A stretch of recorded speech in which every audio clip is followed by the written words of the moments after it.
फिर सुबह 4 बजे निकलना भी है सर, तो हमसे फटाफट कंप्लीट कर ही देते हैं। अच्छा अच्छा, चलिए एक काम करते हैं, जब तक लोग आते हैं तब तक एक लिस्ट लिखा देते हैं आप लोगों को, ठीक है? जो जी संविधान सर द्वारा जी। लिया गया है वो लिस्ट रहना चाहिए आपके पास, और वो बार बार हमेशा याद करते रहना चाहिए, कहीं पीटी में सबसे ज्यादा पूछने का वहीं से है। हाँ सर सर उसमें सर सर समझने के लिए बिल्कुल। बहुत कुछ है नहीं, इसलिए जिनका छूटेगा भी तो उनको दिक्कत नहीं होगा। और उसके बाद फिर जो एक्ट स्टार्ट हुआ है हम लोगों का 1773 रेगुलेटिंग एक्ट से, उसके बाद उसको जो है कि पढ़ाना स्टार्ट करेंगे। तो लिखना स्टार्ट करें। जी सर सर। ये जिज्ञास ममता सन्नी पेन लेके बैठे हैं, कॉपी है सामने? है सर, सब है सामने सर। हाँ सन्नी बोलिए। सब कुछ लेके बैठे हैं सर। ठीक, ओके, ठीक है, स्टार्ट करें। लिख लीजिए। जी सर जी सर जी संविधान के सर। स्रोत। 1 सेकंड सर।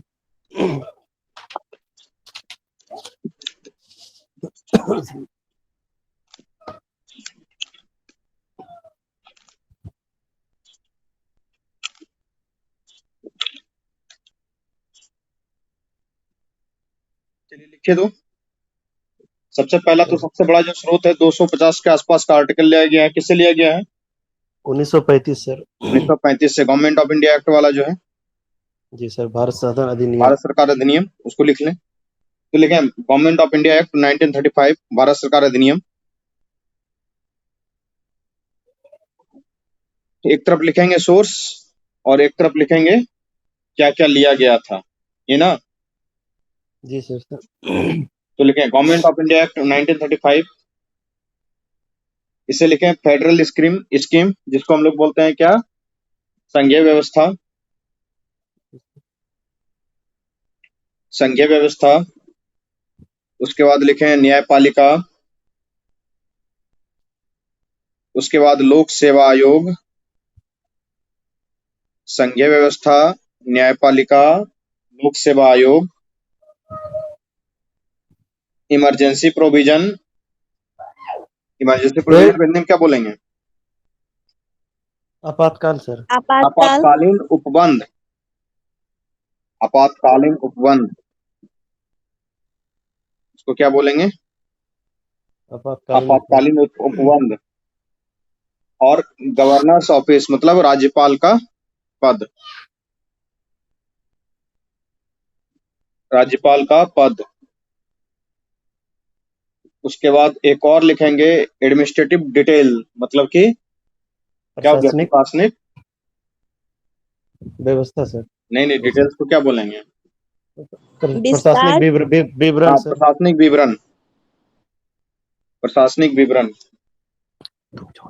ये आपका हो गया। मतलब कि एक बार में ही याद कर लेना है इसको कि गवर्नमेंट ऑफ इंडिया से हम लोगों ने क्या लिया था, तो एक साथ याद कर लेंगे। तो पांच पांच छह हो गया।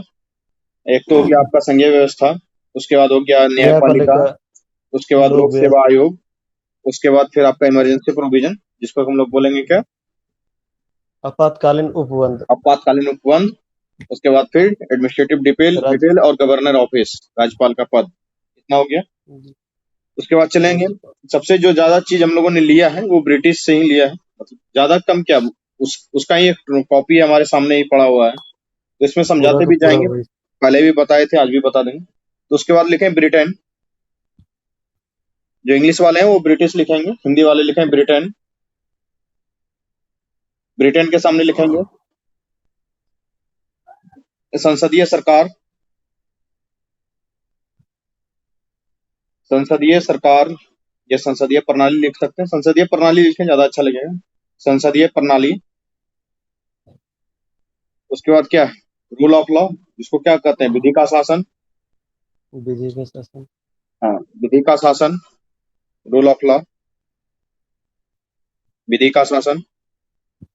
उसके बाद लिखेंगे सिंगल सिटीजनशिप।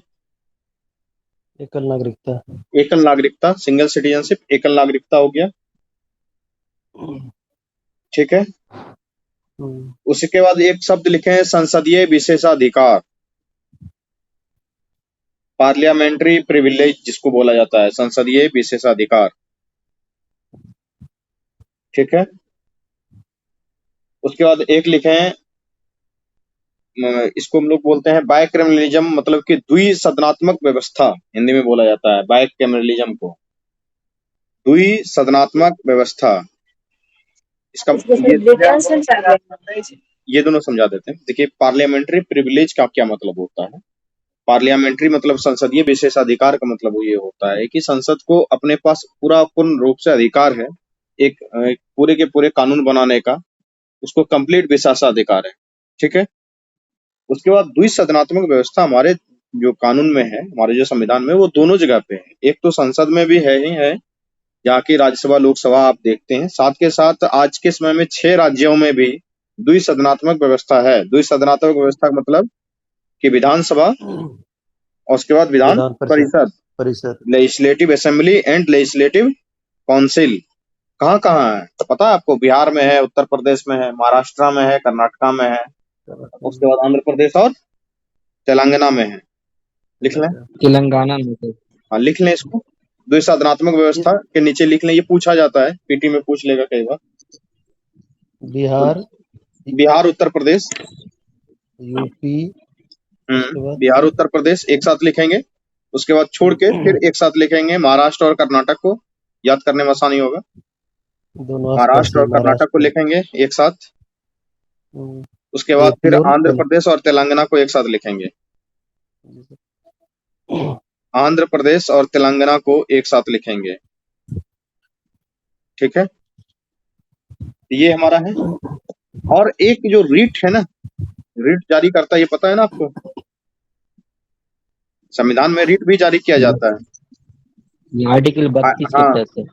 आर्टिकल 32 और आर्टिकल 226 के तहत। आर्टिकल 32 के तहत जो है कि कौन करता है रीट जारी? आपका सुप्रीम कोर्ट जारी सुप्रीम करता है, कोर्ट और जबकि आर्टिकल 226 के तहत हाई कोर्ट रीट जारी करता है। लिख लें, रीट लिख लें। ये रीट जारी करने की व्यवस्था जो है ब्रिटेन से ही ली गई है, और उसके आगे ही ब्रैकेट में मतलब डाल के लिख लेंगे, आर्टिकल 32 के तहत सुप्रीम कोर्ट रीट जारी करता है, और आर्टिकल 226 के तहत हाई कोर्ट। सुप्रीम कोर्ट को 80 लिखेंगे, काम चल जाएगा। हाई कोर्ट को HC लिखेंगे, काम चल जाएगा।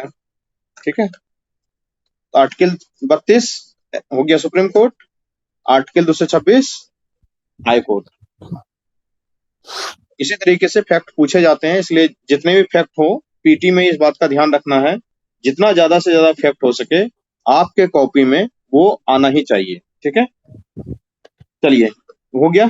गवर्नमेंट ऑफ इंडिया एक्ट 1935 हो गया, ब्रिटेन हो गया। उसके बाद कहाँ चलेंगे? US, United state. America. United state में क्या है भाई, क्या क्या लिए हैं वहां से? मौलिक अधिकार सबसे बड़ा चीज तो है कि मौलिक अधिकार जो लिए हैं वहां से लिए हैं। दूसरा बड़ा चीज क्या है? जुडिशियल रिव्यू, मतलब कि स्वतंत्र न्यायपालिका। ये स्वतंत्र न्यायपालिका तो है ही है, इंडिपेंडेंट जुडिशरी उसको बोलते हैं। एक जुडिशियल रिव्यू है, उसको क्या बोलते हैं? न्यायिक पुनरावलोकन। तो पहला लिखेंगे न्यायिक मौलिक पुनरावलोकन। अधिकार, पहला लिखें मौलिक अधिकार, मौलिक अधिकार। उसके बाद लिखें न्यायिक पुनरावलोकन, जिसको हम लोग जुडिशियल रिव्यू बोलते हैं। ठीक है, चलिए, ये बहुत दो बड़ा चीज है, फंडामेंटल राइट और जो आपका क्या कहते हैं ये जुडिशियल रिव्यू है, न्यायिक पुनरावलोकन, ये बहुत बड़ा बड़ा चीज है। उसके बाद कुछ छोटा चीज भी है। एक तो आपका क्या कहते हैं कि इंडिपेंडेंसी ऑफ न्यायपालिका से जुडिशरी, मतलब कि न्यायपालिका की स्वतंत्र न्यायपालिका, स्वतंत्र। हिंदी में लिखेंगे उसको स्वतंत्र न्यायपालिका, वो भी यूनाइटेड स्टेट से लिया गया है, स्वतंत्र न्यायपालिका। उसके बाद लिखेंगे राष्ट्रपति का महाभियोग, इम्पीचमेंट ऑफ प्रेसिडेंट, राष्ट्रपति का महाभियोग। ठीक है, ये महाभियोग वाला सारा चीज वहीं से लिया गया है, चाहे राष्ट्रपति का महाभियोग हो, चाहे रिमूवल ऑफ सुप्रीम कोर्ट और हाई कोर्ट का जज हो, वहीं से लिया गया है। तो लिख लें राष्ट्रपति का महाभियोग, और लिखेंगे सुप्रीम कोर्ट तथा हाई कोर्ट के जजों को हटाने की प्रतिक्रिया। इसके लिए महाभियोग शब्द का उपयोग नहीं होता है, संविधान में भी नहीं। तो लिखेंगे सुप्रीम कोर्ट तथा हाई कोर्ट के जजों को हटाने की प्रक्रिया। और एक लिखेंगे पोस्ट ऑफ वाइस प्रेसिडेंट, मतलब उपराष्ट्रपति का पद। अच्छा एक बात बताइए, राष्ट्रपति का पद जो एक हमने अमेरिका से नहीं लिया है, क्यों? उपराष्ट्रपति का पद जबकि वहां से लिया है।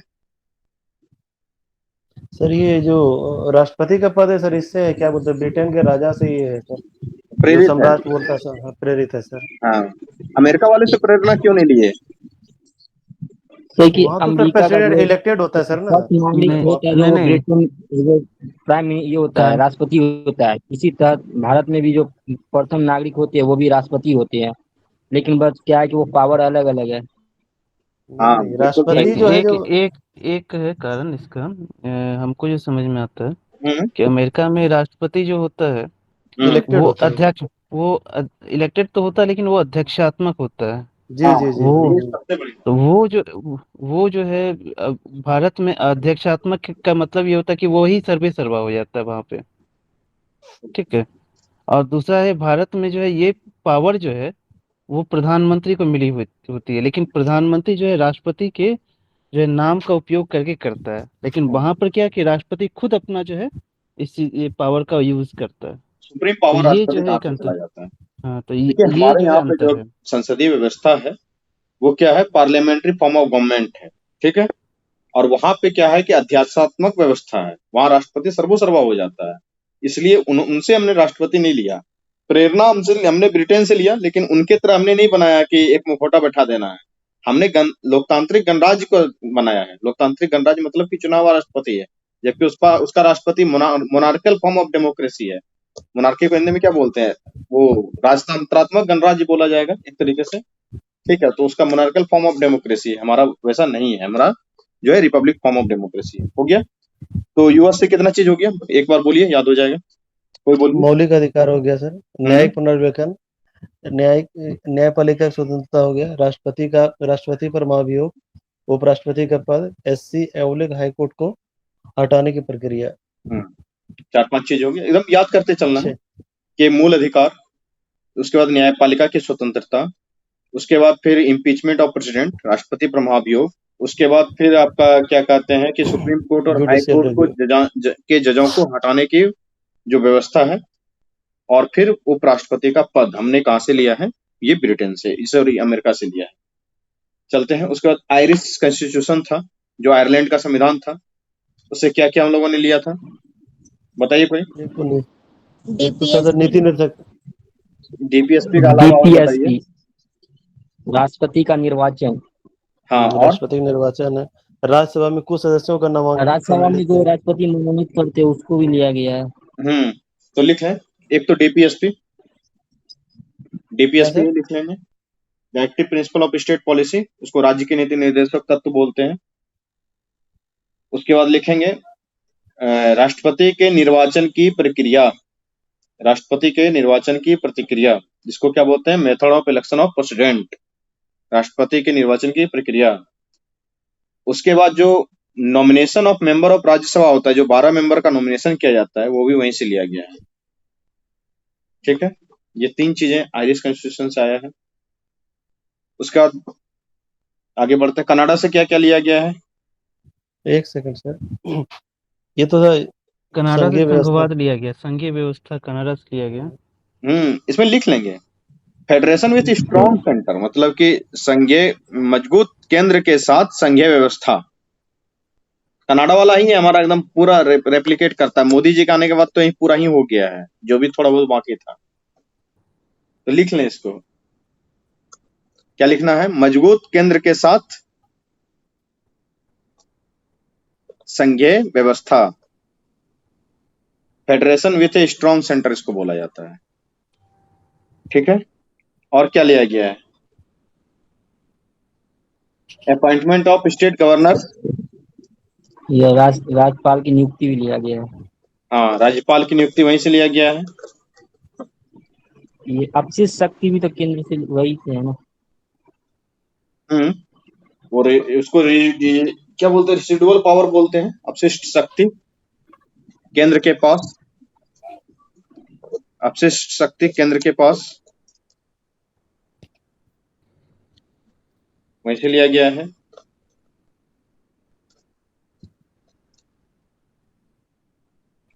हो गया। उसके बाद किस पे चलेंगे? ऑस्ट्रेलिया। ऑस्ट्रेलिया। लिख रहे हैं काजल, दीपक, सोनाली, सुनील, अमृता, मीनू लिख रहे हैं आप लोग? यस सर, लिख रहे हैं सर। ऑस्ट्रेलिया लिखेंगे, ऑस्ट्रेलिया। समवर्ती सूची, कंकरेंट लिस्ट, क्या होता है समवर्ती सूची? ऐसी सूची जिस पर केंद्र और राज्य दोनों ऐसी कानून सूची बना जिसमें सकते हैं, लेकिन उस पर हाँ, जो है केंद्र की प्रभुता होती है। जहाँ समान कानून होगा वहां केंद्र की प्रभुता होगी। जी सर से। ठीक है, तो लिखिए ऑस्ट्रेलिया, ऑस्ट्रेलिया से कंकरेंट लिस्ट यानी कि समवर्ती सूची। उसके बाद फिर जो आर्टिकल 108 में क्या दिया हुआ है बताइए तो? संयुक्त ज्वाइंट कमीशन। संयुक्त बैठक अधिवेशन, आर्टिकल 108। जी सर। ये कहाँ से लिया सर? ऑस्ट्रेलिया से। ये भी ऑस्ट्रेलिया से। Joint sitting of both house of parliament, मतलब कि उसको क्या बोलेंगे? संयुक्त अधिवेशन, संसद का संयुक्त अधिवेशन। संसद का संयुक्त अधिवेशन।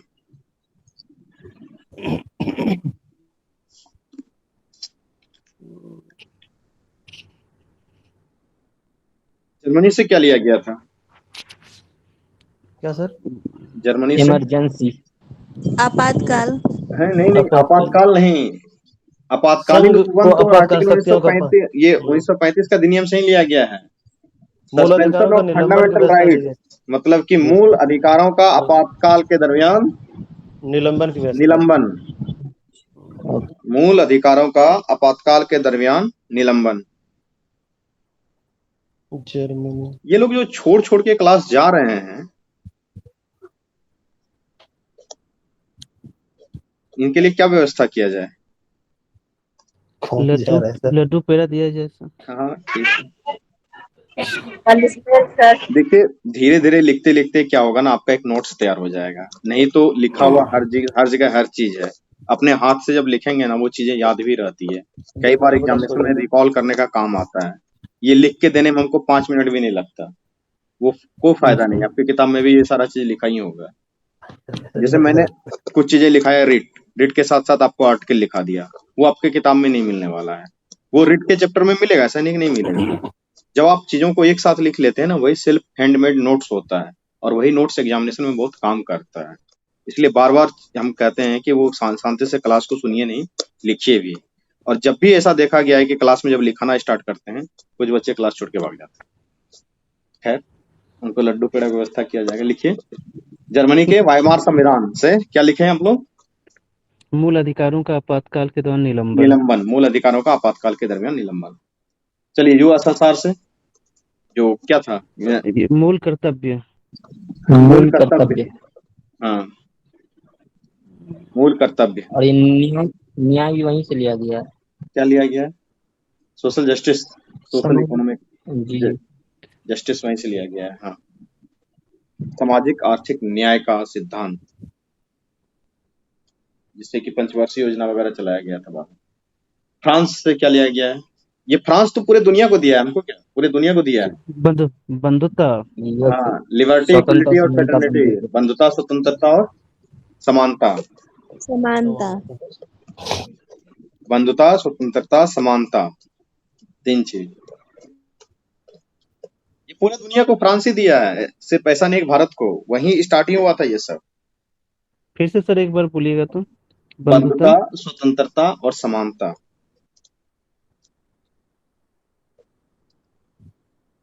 बंधुता, स्वतंत्रता और समानता। ठीक है, अब चलिए साउथ अफ्रीका। संविधान का संशोधन, आर्टिकल 368। 68। आर्टिकल 368 में संविधान संशोधन की व्यवस्था की गई है। तो संविधान संशोधन साइड में लिख लेंगे, आर्टिकल 368। पॉलिटी में आर्टिकल ऐसे ही याद होता है। वयस्क मताधिकार कौन से आर्टिकल में दिया गया था? कल बहुत जगह मतदान हुआ, बताइए तो। 326। 326 की 324? 324 में कहा 324 में नहीं, 324 वाले हाथ उठाएं। हम तो नहीं उठाएंगे सर। 324 वाले हाथ उठाएंगे ना। 326 वाले हम लोग सब हैं सर। जो नहीं बोला साहब। ये अभी भी बहुत लोग नहीं बोल रहे हैं। सुनील, अमृता, ये कहाँ बोल रहे हैं? उसके बाद ममता ये भी तो कुछ नहीं बोली है, इसका मतलब इन लोगों को वोट नहीं देना है। उसका ठीक मतलब है, ऑनेस्ट है सर, वो मतलब नहीं जानता तो नहीं बोले कुछ। हाँ ठीक है। नहीं नहीं सर, आर्टिकल 326 में यही वयस्क मताधिकार का दिया गया है व्यवस्था। ठीक है, सही है। चलिए, फ्रांस हो गया, साउथ अफ्रीका हो गया, तो इतने जगह से हम लोगों ने लिया है। एक एक करके स्टार्टिंग से करिए, बोलते जाइए, याद हो जाएगा सबको, अभी कभी काम खत्म हो जाएगा इसका। सर क्लास करने का यूएस से है, हाँ सर यूएस से है मौलिक अधिकार, न्यायिक पूर्णावलोकन, स्वतंत्र न्यायपालिका, राष्ट्रपति का महाभियोग, सुप्रीम कोर्ट तथा हाईकोर्ट के जजों को हटाने की प्रक्रिया, उपराष्ट्रपति का पद। फिर आयरिश से है डीपीएसपी, राष्ट्रपति का निर्वाचन की प्रक्रिया, राज्यसभा में 12 सदस्यों का मनोनयन। कनाडा से है मजबूत केंद्र के साथ संघीय व्यवस्था, राज्यपाल की नियुक्ति अवशिष्ट शक्ति केंद्र के पास। ऑस्ट्रेलिया से है समवर्ती सूची, संसद का संयुक्त अधिवेशन, आर्टिकल 108। जर्मनी से है मूल अधिकारों का आपातकाल के दौरान निलंबन। यूएसएसआर का है, वैसे मूल अधिकारों का आपातकाल के दौरान निलंबन तो ये हो जाएगा ना 58 59 ना सर। फिर उसके बाद यूएसएसआर का हो जाएगा मूल कर्तव्य यानी 51A और सामाजिक आर्थिक न्याय का सिद्धांत। अब फ्रांस से बंधुता, स्वतंत्रता और समानता। साउथ अफ्रीका से संवैधानिक संशोधन आर्टिकल 368 और वयस्क मताधिकार 326। चलिए, तो हम लोग दिए थे आपको पॉलिटी पढ़ने के लिए। पॉलिटी का पहला ही चैप्टर था कि हिस्टोरिकल बैकग्राउंड, जो हमारा कॉन्स्टिट्यूशन का है। तो कॉन्स्टिट्यूशन का जो एक हिस्टोरिकल बैकग्राउंड है, सर जापान से, सर जापान से भी जापान से लिया गया था मतलब। जापान हाँ से भी आया है। जापान से लिया गया है। प्रोसीडर विधि स्टेब्लिश्ड बाय द्वारा लॉ, विधि द्वारा स्थापित प्रक्रिया। हाँ विधि द्वारा स्थापित प्रक्रिया। लिख लें, इसको भी लिखना है, लिख लें। तो ये PIL कहाँ से लिया गया है? अमेरिका से। PIL इस संविधान में तो था ही जनहित नहीं, ये याचिका। तो ये जस्ट जगदीश जस्टिस भगवती जी भगवती ने स्टार्ट किया था इसको। ठीक है, और एक दो ये लोगों का लेकिन नाम है। हाँ सर, लेकिन ये एक्चुअली ये है अमेरिकी अमेरिका का व्यवस्था ही से लिया गया। अवधारणा है ये। ठीक है, हम्म, लिया तो क्या संविधान में तो था भी नहीं, बहुत बाद में जो है कि आया भी है। सुप्रीम कोर्ट के प्रोसीडर में भी ये नहीं था, बहुत बाद में अमेरिका से, अमेरिकी अवधारणा है, वहीं से लाया गया है। 1992 के आसपास की ये हाँ, वो अवधारणा। प्रोफेसर जगदीश, वो जो जगदीश भगवती थे, वही इनके जनक माने जाते हैं इंडिया के। ठीक है, तो पढ़ रहे थे, तो हम लोग अब स्टार्ट करेंगे हिस्टोरिकल बैकग्राउंड। ये तो मैंने लिखा दिया, आपका सोर्स कहाँ से था कॉन्स्टिट्यूशन का, ये पूछा जाता है। चलिए, हिस्टोरिकल बैकग्राउंड कहाँ से स्टार्ट होता है हमारा? 1773 से 1773। रॉलेट एक्ट से। 1853 से हो गया regulating east act India of company का शासन। 1773। क्या क्या था उसमें, बताइए, तीन चार बातें प्रमुख थी उसमें। एक तो सर था रेगुलेटिंग एक्ट का वो हुआ सर, उसका था बंगाल के गवर्नर जनरल को जो है, गवर्नर को गवर्नर जनरल बोला गया बंगाल का सर, और 4 सदस्यीय कार्यकारी परिषद का गठन किया गया। रेगुलेटिंग एक्ट के तहत 1774 में कोलकाता में एक उच्चतम न्यायालय का गठन किया गया था, जिसके वो 1774 में। MP थे। ठीक है, और ये सब ईस्ट इंडिया आसान, एक्ट ये सब आसान 1870 टॉपिक आप लोग भी बोला करें, बहुत आसान है ये सब। ठीक है, तो लिख लें रेगुलेटिंग एक्ट ऑफ 1773। पहले तो समझा देते हैं, तीन चार बातें इसमें, कि जो हमारा क्या हुआ था कि 1764 में जब बक्सर का युद्ध हुआ, उसके बाद उससे पहले 1757 में पलासी का युद्ध हुआ, 1764 में बक्सर का युद्ध हुआ। बक्सर के युद्ध के बाद जो है कि कुछ ये शाह आलम द्वितीय से उन्होंने ले लिया था ना कंपनी का दीवानी राइट वगैरह। जी ठीक है, सर, जी सर। लेकिन जो क्या कहते हैं रेगुलेटिंग एक्ट जब आया, जब इन्होंने बंगाल के राजा को भी हटा दिया था, क्या नाम था इनका, वारेन हेस्टिंग, इन्होंने ही हटाया था। ठीक है, तब फिर कंपनी का निजामुद्दीन को हटा दिया था। निजामुद्दीन, उनको मीर हटा जाफर दिया का था। बेटा निजामुद्दीन खां। उनको हटा देने के बाद फिर क्या हुआ था कि हमारा जो है कि कंपनी के खुद का कंपनी को खुद से रेगुलेट करने के लिए ही ब्रिटेन में, चूंकि कंपनी की जो संपत्ति थी वो बहुत बेतहाशा बढ़ती जा रही थी, उसके बाद कंपनी के लोगों की मनमानी इंडिया में भी बढ़ती जा रही थी, और ब्रिटेन में क्या हो रहा था कि इसका विरोध हो रहा था कि इस तरीके से कंपनी को मनमानी करने का अधिकार किसने दिया है। ठीक है, तो फिर हुआ कि नहीं, इस कंपनी को रेगुलेट किया जाए। नहीं तो कंपनी के कुछ लोग वहां के संसद में भी जाके वो क्या करते थे, लॉबिंग कर लेते थे, वहां टिकट विकट खरीद लेते थे। कंपनी के लोग जो इंडिया आए थे ना, वो इतना पैसा कमा कमा के यहाँ से गए थे, वहां ब्रिटेन में पार्लियामेंट्रियन को खरीद लिया करते थे ये लोग। तो फिर ब्रिटेन को लगा कि नहीं, इस कंपनी के ऊपर नकेल कसना बहुत जरूरी है, और कंपनी की चीजों को अलग अलग करना चाहिए कि ये क्या कर रहा है वहां पे, इसका कंट्रोल होना चाहिए। तब फिर उन्होंने जो है कि नाम ही है ना रेगुलेटिंग एक्ट, मतलब कि आपको रेगुलेट करने के लिए लाया गया है। तो इसमें 3-4 चीज किया गया था। ये पहला बार जो है कि कोई फर्स्ट स्टेप लिया गया था ब्रिटिश गवर्नमेंट के द्वारा रेगुलेट करने के लिए। और ये जो पहला एक्ट है जिसने कि फाउंडेशन रखा है हमारे एडमिनिस्ट्रेटिव सिस्टम का इन इंडिया, यही पहला एक्ट है, इसलिए इसका सिग्निफिकेंस काफी है, काफी महत्वपूर्ण एक्ट है। इसमें क्या किया गया था कि जो पहले तक के बंगाल का गवर्नर होता था, तो बंगाल के गवर्नर को गवर्नर जनरल ऑफ बंगाल किया गया। और बंगाल के गवर्नर को गवर्नर जनरल ऑफ बंगाल बनाने का मतलब ये हुआ कि बम्बई प्रेसिडेंसी और मद्रास प्रेसिडेंसी 3 जगह जो है कि ब्रिटेन का जीत हो चुका था। तो बम्बई में भी एक गवर्नर बैठता था, मद्रास में भी एक गवर्नर बैठता था और बंगाल में भी एक गवर्नर बैठता था। तीनों गवर्नर क्या था, स्वतंत्र रूप से अलग अलग काम कर रहा था। लेकिन रेगुलेटिंग एक्ट में क्या किया गया कि गवर्नर जनरल ऑफ बंगाल को, बंगाल के गवर्नर को गवर्नर जनरल ऑफ बंगाल बना दिया गया और उन दोनों गवर्नरों को क्या किया गया, सबऑर्डिनेट बनाया गया, इसके नीचे रखा गया। मतलब कि कुछ मामलों में आपको रिपोर्ट करना होगा। तो आप देखे होंगे कि जैसे सती रेगुलेशन एक्ट वाला जब आया था 1933 से बातें बदल जाती है, लेकिन 1929 में जब सती रेगुलेशन एक्ट आया था, आप पढ़ेंगे तो एक्ट 17 1929 में लागू किया गया है, वो सिर्फ और सिर्फ बंगाल में लागू होता है, एबॉलिशन ऑफ सती। उसके बाद फिर 1930 में जाके वो सती रेगुलेशन एक्ट बम्बई पास होता है और सती रेगुलेशन एक्ट फिर मद्रास पास होता है, अलग अलग रेगुलेटिंग एक्ट पास होता है। और उसके बाद जो है कि वहां पे भी ये कानून लागू होता है। तो इसका मतलब क्या है कि वो दोनों अभी सिर्फ और सिर्फ इसके अंडर सबऑर्डिनेट बने हैं, उनको एक साथ मिलाया नहीं गया। लेकिन 1935 वाला जब अधिनियम हम लोग पढ़ेंगे उसमें पढ़ेंगे कि अब जो है कि गवर्नर जनरल ऑफ जब वो क्या इंडिया बन जाएगा तो उनका जो विधायी शक्ति है यानी कानून बनाने की शक्ति है 1933 में जाकर के, सॉरी 1833, 1933 कैसे बोल रहे हैं, 1833 में जाकर के ले लिया जाएगा। ठीक है, तो इसमें 4 बातें हुई थी। पहला बात क्या है, गवर्नर जनरल ऑफ बंगाल को बनाया गया था और इसको गवर्नर जनरल ऑफ बंगाल के साथ साथ जो है कि 4 मेंबर इसमें दिए गए थे इसके एग्जीक्यूटिव काउंसिल में। अब देखिए 4 मेंबर होने का क्या मतलब है, 4 मेंबर है प्लस एक गवर्नर जनरल है। अगर गवर्नर जनरल को कोई कानून पारित करना है तो क्या करना पड़ेगा, 2 मेंबर को अपने पक्ष में वोटिंग करवाना पड़ेगा प्लस गवर्नर जनरल का वोट होगा, तभी तो 5 में से 3 वोट होगा तो फैसला आएगा। ठीक है, तो सबसे पहला ये किया गया। दूसरा है कि सबऑर्डिनेट बनाया गया। तीसरा जो है कि सर एलिजा एमपी के मतलब की अध्यक्षता में, जो सुप्रीम कोर्ट के पहले जज थे, कलकत्ता में स्टेब्लिश किया गया था सबसे पहला हाई कोर्ट। ठीक है, यस सर। हाँ, उसके बाद फिर क्या किया गया है कि जो प्राइवेट ट्रेड कर रहे थे ये लोग, व्यापारी लोग, कंपनी को फायदा तो कम हो ही रहा था, साथ के साथ ये लोग प्राइवेट ट्रेड करते थे। फरूख शेयर से उन्होंने ले लिया था ना फरमान, आपको पता है। उसके बाद एक तो भारतीय व्यापारी से रिश्वत लिया करते थे, उपहार लिया करते थे और कंपनी का ट्रेड जो होता था, अपना जहाज लाते थे, अपने जहाज पे सामान लोड करते थे, अपना माल यहाँ से लेके जाते थे, यूरोप में बेचते रहते थे। तो इनको मना किया गया कि नहीं, आप कंपनी के अगर कर्मचारी हैं तो सिर्फ और सिर्फ ट्रेड कंपनी के लिए करेंगे, प्राइवेट ट्रेड आप लोग नहीं करेंगे, भारतीय से कोई महंगा गिफ्ट रिश्वत नहीं लेंगे आप लोग। तो उनको भी मना किया गया था। और इनको क्या किया गया था कि ब्राइबरी लेने से भी, जो घूस लेते थे उनसे भी मना कर दिया गया था कि नहीं, आप लोग घूस नहीं ले सकते हैं। तो ये जो इनके कोर्ट में 4 लोग थे उनका नाम दिया गया है, पता है कि नहीं को नाम? जी सर, जी सर।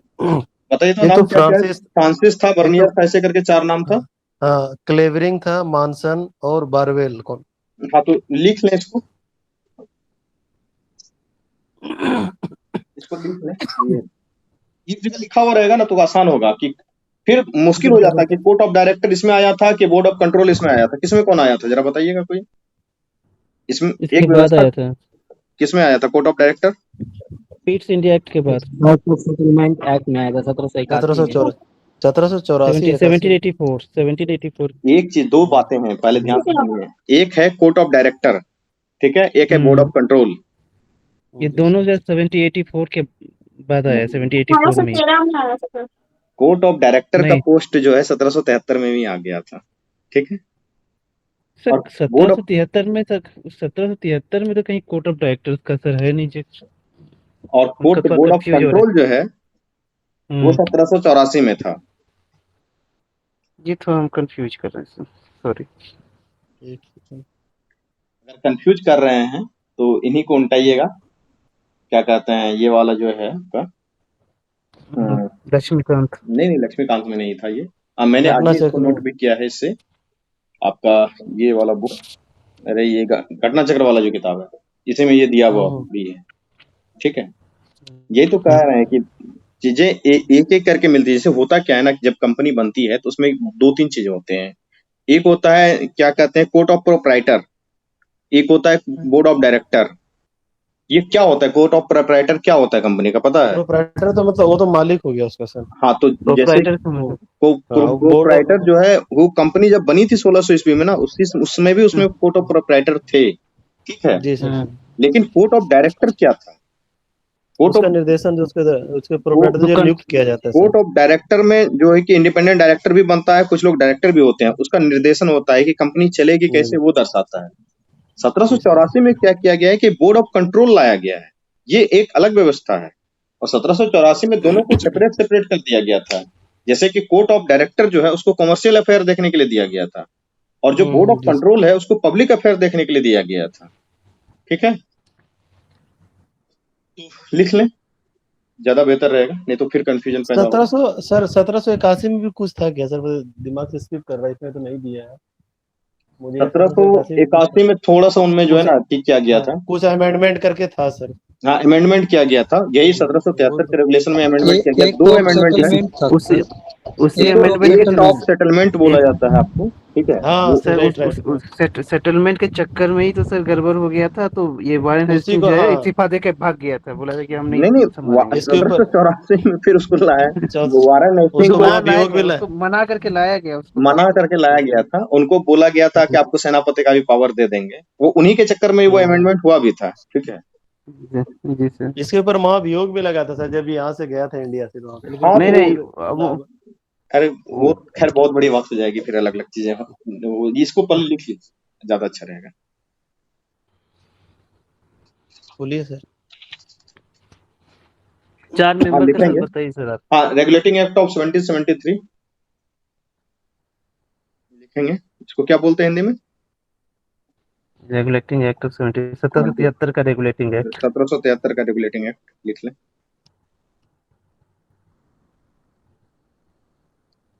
लिखें, लिखेंगे गवर्नर जनरल ऑफ बंगाल। क्या हो गया था? बंगाल का governor governor general of general. Bengal, नहीं सर, गवर्नर ऑफ बंगाल, हाँ, बंगाल का governor, governor sorry, governor general of Bengal, governor general of Bengal हो गया था। तो हिंदी में भी वही लिखा है ना, कि governor of Bengal, governor general बन गया। बंगाल का गवर्नर, बंगाल का गवर्नर क्या कहलाने लगा? Governor general of Bengal.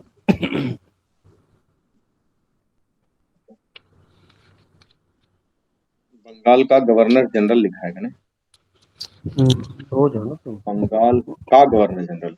इसका मतलब क्या हो गया? इसका मतलब ये हुआ ये था कि उसके नीचे 2 चला जाएगा, ठीक है। तो उसके बाद लिखेंगे कि एग्जीक्यूटिव काउंसिल को क्या बोला जाएगा हिंदी में? कोई भी कार्यकारी परिषद। हाँ, कार्यकारी परिषद। गवर्नर जनरल का के लिए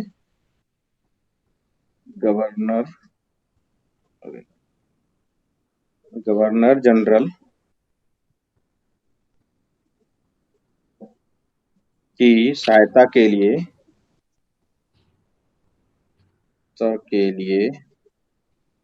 एक कार्यकारी परिषद की गठन किया, स्थापना या गठन, स्थापना। तो इसको लिखेंगे, ऐसे बोलते हैं मैथमेटिक्स में, दैट इज जिसको बोला जाता है गवर्नर जनरल प्लस 4। तो अब देखिए उसमें गवर्नर जनरल कौन थे? वारेन हेस्टिंग थे सर।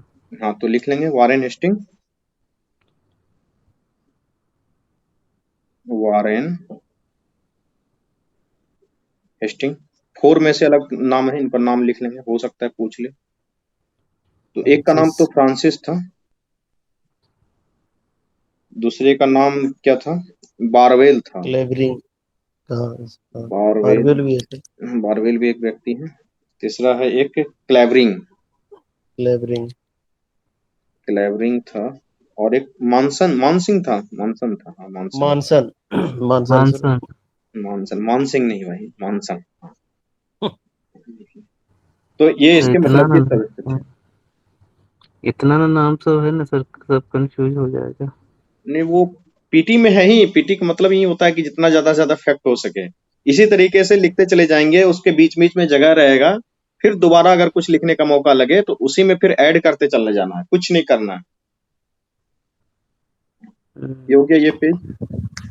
एक फ्लिप भी था सर, फ्लिप भी था। अरे 4 हो ही गया, तब कहाँ से फ्लिप आ गया? फ्रांसिस बॉरवेल, क्लेवरिंग, मानसन और फ्लिप भी था। अब कहाँ से? फ्लिप इस नहीं, flip France, sorry sir, flip Francis नाम ही है उसका, फ्लिप फ्रांसिस। अच्छा, फिलिप फ्रांसिस हो सकता है, तो लिख लीजिए फिलिप फ्रांसिस। अरे फ्रांसिस रहने दो यार, दिक्कत होगा याद करना, सॉरी सर। दिक्कत हो जाएगा। उसके बाद लिखेंगे कलकत्ता में सुप्रीम कोर्ट की स्थापना। कलकत्ता में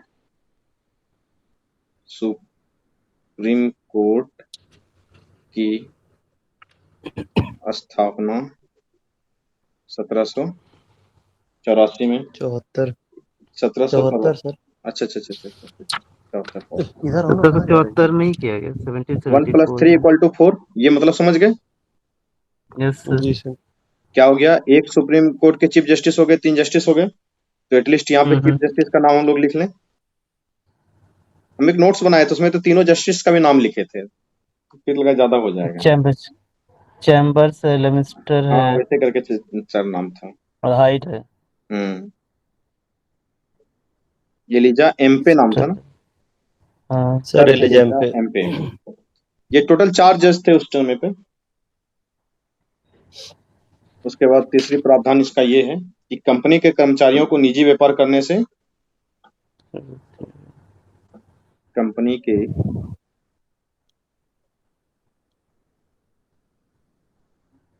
कर्मचारियों को निजी व्यापार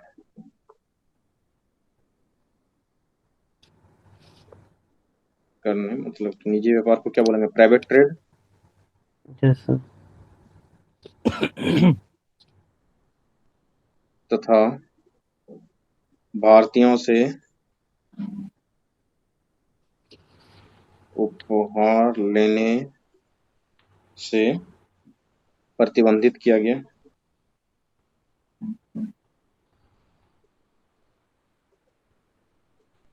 क्या लेंगे, क्या चीज? ये लिख लिए। ये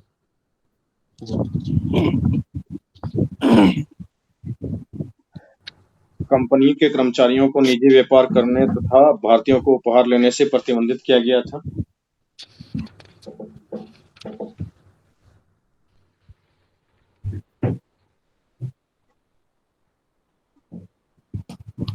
निदेशक मंडल की स्थापना,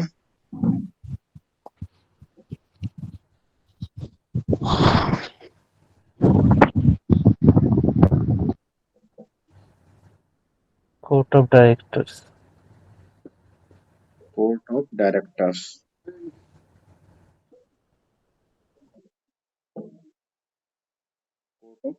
अरे यहाँ लिखे थे कि इसको अधीन कर दिया गया था, इसके नीचे जगह है क्या, लिख लो। बंबई तथा मद्रास के गवर्नर को बंगाल के अधीन कर दिया गया।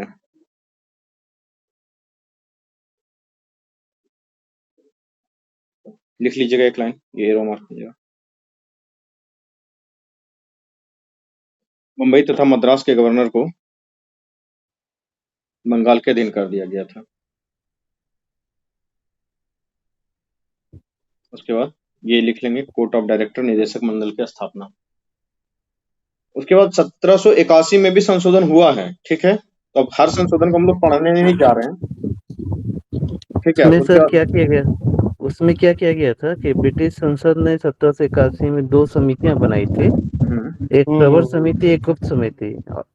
और इसमें क्या होता है, एडमंड बर्ग की अध्यक्षता में जो है वो प्रवर समिति को न्याय व्यवस्था, उच्चतम न्यायालय सबका दिया गया था। इसी से खिसिया करके वो भाग गया था आपका वारन हेस्टिंग। ठीक है। ये कंप्लीट हुआ क्या? जी सर। अब लिखेंगे पिट्स इंडिया एक्ट। पिट्स नाम इसका क्यों पड़ा है पता है? Pitt's India act. तो उसमें वो ब्रिटेन के प्रधानमंत्री थे शायद। हाँ, विलियम पिट जो है ये ब्रिटेन के प्रधानमंत्री थे, उन्हीं के नाम पे ये पड़ा हुआ है पिट्स इंडिया एक्ट। पीएम कौन थे कौन था ब्रिटेन के? प्रधानमंत्री सर? विलियम पिट उनका नाम ही था। नेटवर्क विलियम पिट उनका नाम था। सर, विलियम पिट सर ना? हाँ, इसलिए ये पिट इंडिया एक्ट पड़ा है।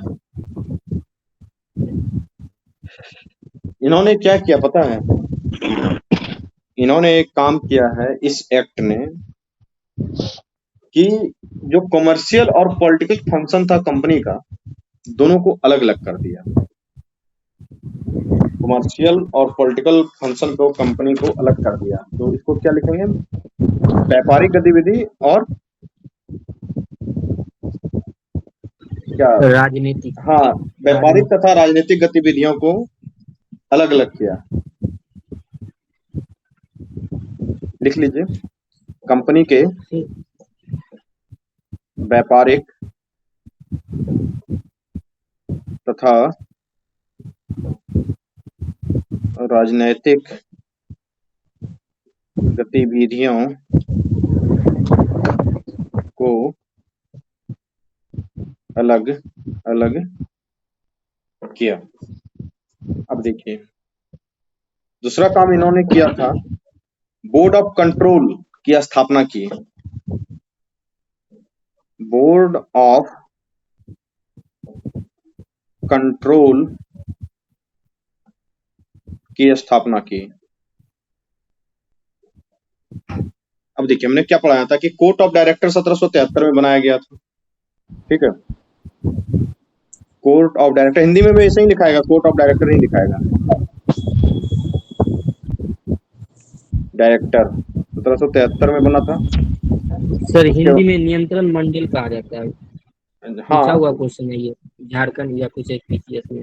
लिख लीजिए नियंत्रण मंडल, ब्रैकेट में ऐसे करके लिख लीजिए नियंत्रण मंडल। कोर्ट ऑफ डायरेक्टर था एक, उसके बाद एक क्या था, बोर्ड ऑफ कंट्रोल था। अब यहाँ पे हम समझा क्या रहे हैं वो समझ लीजिए। कोर्ट ऑफ डायरेक्टर को दिया गया कि आप जो है कि कॉमर्शियल अफेयर को देखेंगे। जो निदेशक मंडल था उसको क्या कहा गया? कॉमर्शियल अफेयर देखने के लिए, यानी कि जो व्यापारिक वाला काम था उसको दिया गया देखने के लिए। तो ये क्या देखेगा? कॉमर्शियल अफेयर, कॉमर्शियल अफेयर देखेगा। यानी ट्रेड को ये देखेंगे। ट्रेड को ये देखेंगे, कॉमर्शियल अफेयर को। और जो पॉलिटिकल अफेयर था, जो राजनीतिक वाला मामला था, उसको ये देखेंगे।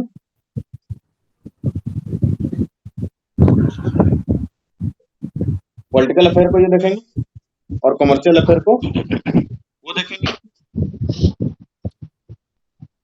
ठीक है, इसमें देखिए एक जो बहुत बड़ा चीज हुआ था वो ये हुआ था कि जो कंपनी का पोजीशन था इंडिया में, जितना भी भाग भूभाग को कंपनी ने अधिग्रहित किया था इंडिया में, उसको क्या बोला गया पता है?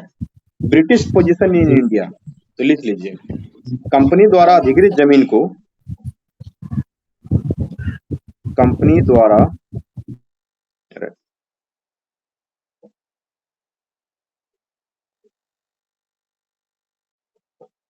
अधिग्रहित भारतीय भूभाग को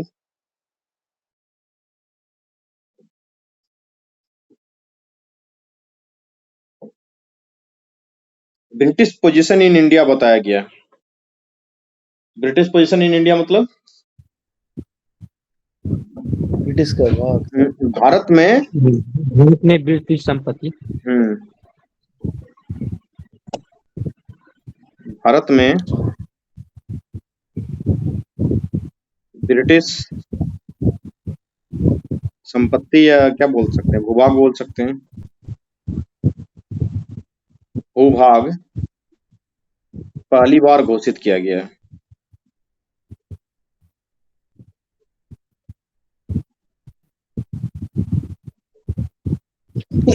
क्या गया? अब देखिए, इसके बाद दो छोटा छोटा एक्ट आता है। कौन कौन? एक एक्ट है किसका? Charter act of 1793। उसके बाद चार्टर एक्ट ऑफ 1813 1813। जी तो सर। 1793 में क्या किया गया है? कंपनी के शासन को 20 साल के लिए बढ़ाया गया। बढ़ाया गया सर। 1786 तक छोड़ दिए सर क्या? वो तो बोले ना कि छोटा छोटा चीज तो आते रहेगा। वो उसमें कर्नवालिस को ठीक किया गया था, सेनापति घोषित कर दिया गया था 1786 वाले में।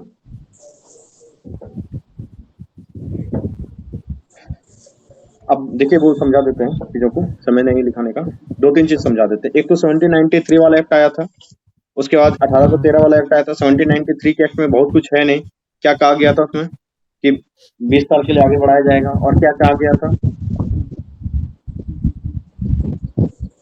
और क्या कहा गया था? कि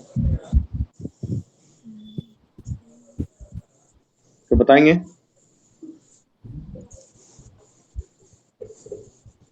सर इसी में कहा गया था ना कि बोर्ड ऑफ कंट्रोल के जो कर्मचारी होंगे उसके वेतन जो है भारतीय राजस्व विभाग से जाएगा। किसमें? ये 1793 में पहला चार्टर एक्ट जो थे। बोर्ड ऑफ कंट्रोल के स्टाफ और जो भी लोग होंगे to be paid out of Indian revenues, इसी में कहा गया था।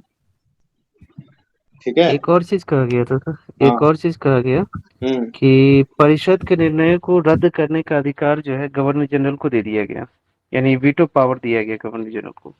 वीटो पावर दे दिया गया गवर्नर जनरल को। ये हमको जहां तक थी है कि इसमें दिया गया था, ये 1784 वाले में ही था। 1761 में दिया था वाइस राय को वीटो पावर।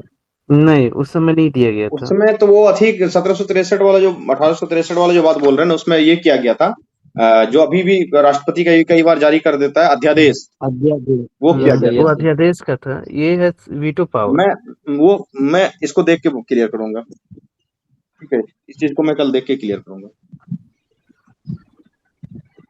वो अध्यादेश वाला था जो 1863 वाला बोल रहे हैं, वो अध्यादेश था। ये क्लियर है मेरा।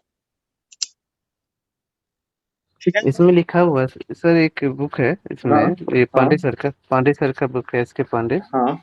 उसमें दिया है कि परिषद के निर्णयों को रद्द करने का अधिकार कॉर्नवालिस को दिया गया, और उसे आने वाले गवर्नर जनरल को भी यही अधिकार जो है वो हस्तांतरित किया गया। कॉर्नवालिस को जो दिया गया वो 1784 या 86 में दिया गया है, और ये अधिकार फिर बाद में कंटिन्यू चलते रहा है। लेकिन 1793 के एक्ट में ये अधिकार उनको नहीं मिला है, इसलिए हम जो है कि इसको रोकना चाह रहे हैं इस मामले को। वो कॉर्नवालिस स्पेशली अपने लिए ही वो संशोधन करवाया था कि हम जो है कि वो गवर्नर जनरल +4 वाला जो बताए थे ना, जीजी +4 वाला सिस्टम, इससे कॉर्नवालिस नाखुश था, तो फिर इसमें मेंबर को घटाया भी गया है। ठीक है, तो इसलिए हम इस पे नहीं कुछ बोलना चाह रहे हैं अभी। वो 1793 में नहीं आया था, ये स्पष्ट है। ठीक है।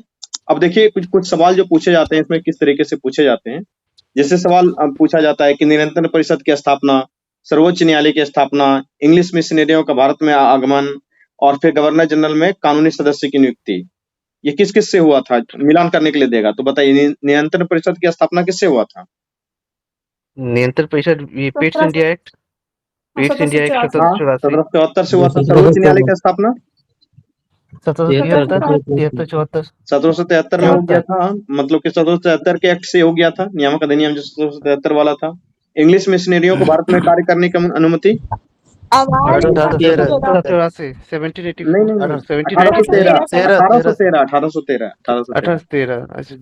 गवर्नर जनरल के परिषद में कानूनी सदस्य की नियुक्ति 1833 में कौन थे? लॉर्ड मैकाले थे। 1831 में हुआ था, विधि आयोग का। हाँ, ठीक है। तो इसी तरीके से सवाल इससे पूछा जाता है। जैसे कि एक सवाल है, पढ़ देते हैं आपके इसी से। निम्नलिखित में से किस अधिनियम से कलकत्ता के सर्वोच्च न्यायालय की स्थापना की गई थी? तो रेगुलेटिंग एक्ट ऑफ 1773। हाँ, तो इसी तरीके का सवाल आएगा इसमें कोई बहुत टफ सवाल नहीं आता है। एक सवाल और पढ़ते हैं जो आपको दिया गया था होमवर्क बनाने के लिए, उसी से हम पढ़ रहे हैं कि किस अधिनियम द्वारा ब्रिटिश संसद ने चाय और चीनी के साथ व्यापार को छोड़कर ईस्ट इंडिया कंपनी के भारत के साथ व्यापारिक का अधिकार को समाप्त कर दिया गया था? 1813 1833 1813 नहीं, सुन लीजिए, 1813 में क्या किया गया था कि 1833 चाय और चीनी का अधिकार तो मोनोपोलिस पे रहा, लेकिन और चीजों को खत्म कर दिया गया, और 1833 में सारा चीजें खत्म कर दिया गया उसका। ठीक है, चाय चीनी वाला भी जो था एकाधिकार था उसको भी खत्म कर दिया। ठीक है, उसके बाद देखिए एक क्वेश्चन और है कि ब्रिटिश संसद के किस अधिनियम ने भारत में व्यापार पर ईस्ट इंडिया कंपनी के एकाधिकार को समाप्त कर दिया गया? तो रेगुलेटिंग एक्ट, 1813 का charter act, Pitt's India act. नहीं 1837 का एक्ट है, उसमें से 1833 खत्म के कर दिया था। समाप्त कर दिया गया है। तो सवाल इसी तरीके से आएगा। एक सवाल और है कि किस अधिनियम ने भारतवासियों को अपने देश में प्रशासन में कुछ हिस्सा लेना संभव बनाया? तो 1833, 1853। हाँ, 1833 में ही कहा गया था ना कि किसी भी भारतीय को जो है कि उसके क्राउन की अपनी प्रजा को धर्म, जन्मस्थान, वंशानुक्रम, कलर के आधार पर जो है कि कंपनी में सेवा के लिए अयोग्य नहीं माना जाएगा। तो ये 1833 से ही स्टार्ट हो गया था। ठीक है, तो इसी तरीके से अभी हम लोग इस अधिनियम को दो तरीके से पढ़ेंगे। एक तो 1853 तक का जो अधिनियम था वो कंपनी का अधीन था। उसके बाद 1857 की क्रांति होती है, और 1858 से 1947 का अधिनियम को अलग पढ़ेंगे। तो एक बार क्या पढ़ेंगे कि ब्रिटिश संसदीय अधिनियम के तहत जो कंपनी का अधिनियम चलता था, उसके बाद ब्रिटिश ताज के तहत। ठीक है, तो हम लोग क्राउन में कब चले गए थे? 1 नवंबर 1858 से पता है कि लॉर्ड का वो कैनिन ने जो है कि पढ़ा था इलाहाबाद में घोषणा पत्र, और उसके बाद हम लोग जो है कि वो ब्रिटिश ताज के अधीन हो गए थे, क्राउन के अधीन हो गए थे, ये ना। ठीक है, यस सर। तो इसी को आगे कल भी पढ़ेंगे, और होमवर्क में आप लोग लिख लें। 30 नंबर तक पेज दिया गया था ना इसमें। Yes sir. जी सर। हाँ, तो इसका अगला होमवर्क जो है कि 50 नंबर पेज तक करके आएंगे। 50 नंबर पेज। देखो, ये है आपका घटना चक्र का बुक है, इसको खत्म करना है बना बना करके। तो 50 नंबर पेज तक आप लोग करके आएंगे। इसमें जो है कि अनुसूची वगैरह तक आ जाएगा आपका मामला। ठीक है, हम पढ़ाते भी चले जाएंगे, आप बनाते भी चले जाइए। ऐसा तो कोई है नहीं कि बहुत बच्चा है जिसको कुछ भी पता नहीं है। ठीक है, जहाँ दिक्कत आएगा उसको हम बताते भी चले जाएंगे। और जो अच्छे को पढ़ना है। हाँ, घटना चक्र को पढ़ना है, इसको छोड़ना नहीं है। मैंने कल भी समझाया है, इसको छोड़ना किसी भी सूरत में नहीं है। अलग अलग रेफरेंस बहुत फैक्ट है, और उसमें सबसे अच्छी बात यह है कि इसमें कोई एरर नहीं है किताब में। ठीक है, इसलिए इसको पढ़ना है। सर एक कल आप क्या बता रहे थे सर, मेडिवल और एंशिएंट का इसका परीक्षा वाले के बता रहे थे सर ना? हाँ हाँ, ठीक किताब है, ले सकते हैं। नहीं तो इसका भी ले सकते हैं आप लोग। क्या बोलते हैं, ये जो सतीश चंद्रा है, मैं नोट करके रखा था ना, वो तो मैंने पढ़ा है सर। ठीक है, तो आंसर बहुत लोगों ने लिखा था, देखते हैं क्या है। अगला कोई लिंक दिया गया है या इसी को कंटिन्यू करना होगा? 1 मिनट में देख लेता हूँ। अगर मैनेजमेंट में नया लिंक दिया होगा तो मैं नया पे जाऊंगा, नहीं तो इसी को कंटिन्यू कर दूंगा।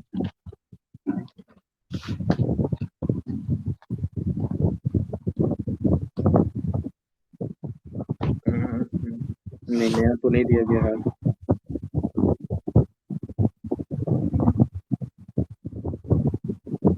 थोड़ा सा वेट करेंगे।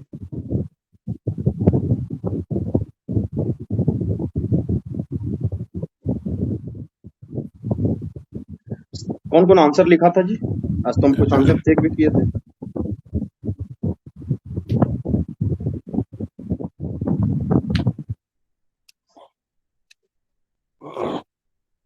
लक्की इसी में आंसर होगा, चेक किया हुआ। स्क्रीन दिख रहा है ना?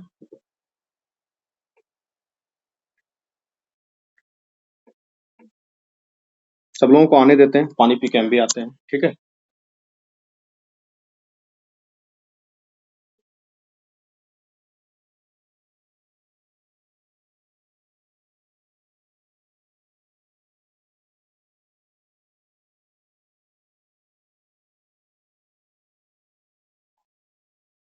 दूसरा लिंक शेयर करेंगे, इसी को कराएंगे। क्या बोले? दूसरा लिंक शेयर करेंगे, इसी को कंटिन्यू कर देंगे, इसी को करेंगे, क्योंकि नया लिंक आया नहीं है आज मेरे पास। वो मैनेजमेंट वाला जो देता है उसी को हम चलाते हैं। सर वो मेरा कल वाला कॉपी नहीं चेक किए थे क्या? आज वाला तो किए हैं, कल वाला अगर नहीं हुआ होगा देख लेंगे।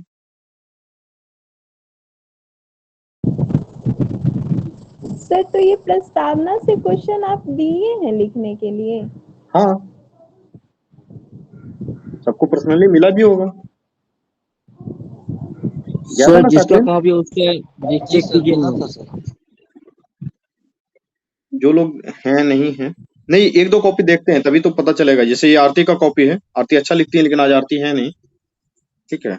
जी जी, ये आरती मैम का तो जबरदस्त रहता है। जबरदस्त रहता है, लेकिन उन्होंने लिखा है, अच्छा प्रयास किया है, लेकिन कुछ कमियां हैं। देखते हैं इन्हीं का कॉपी, ताकि रोज डेली आप लोगों को ये कॉपी देखने को मिलता है, वो है नहीं आज, ठीक है। फिर भी देखिए क्वेश्चन क्या था, पढ़िए जरा क्वेश्चन को साकलेन। सर पेट पूजा हो रहा है अभी। अच्छा, क्वेश्चन था कि भारतीय संविधान अपनी प्रस्तावना में भारत को एक समाजवादी, धर्मनिरपेक्ष और लोकतांत्रिक गणराज्य घोषित करता है। इस घोषणा को क्रियान्वित करने के लिए कौन कौन से संवैधानिक उपबंध किए गए हैं, ठीक है। तो 3 बातें हमारे इस क्वेश्चन में था। पहला क्या था कि भारतीय संविधान भारत को समाजवादी क्या करता है, समाजवादी, धर्मनिरपेक्ष और लोकतांत्रिक गणराज्य घोषित करता है।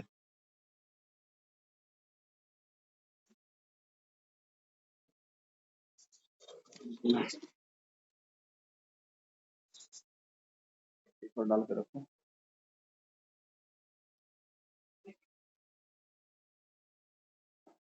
रोटी तोड़ के इसमें डाल दो, सारा रोटी को तोड़ के। समाजवादी, धर्मनिरपेक्ष और लोकतांत्रिक गणराज्य की घोषणा करता है। सारे लोग हैं या नहीं है भाई? तो गड़बड़ है। हेलो हेलो, हाँ सर, बोलेंगे। हाँ सर। करें start? Yes sir. Yes sir. कि सब लोग पहले खाना खा लेंगे एक बार?